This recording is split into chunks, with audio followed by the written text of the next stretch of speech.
Assalomu alaykum akalar, ukalar, bizni kuzatib turganlar, do'stlar. Mana shunday mol boqaman degan aka-ukalarimiz bo'lsa, mana shu molimiz sotiladi. Qiziqqanlar bo'lsa, egasini nomerini yozib qoldiraman, bemalol telefon qilishlari mumkin. Mana do'stlar, molimizni holati. Bo'g'oz 5-oy o'tgan deyishyapti. Qochganiga yondagi bolasi 4-qorin deyishyapti. Sog'ligiga, yeb ichishiga garantiya.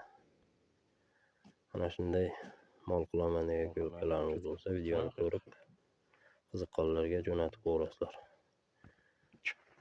Mana do'stlar, molimizning holati.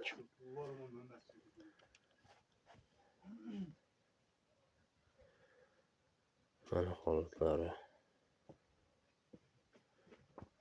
Narxiga keladigan bo'lsak, narxi 18 million kam bor deyishyapti. Manzilimiz Namangan viloyati Mingbuloq tumanida olib boryapti.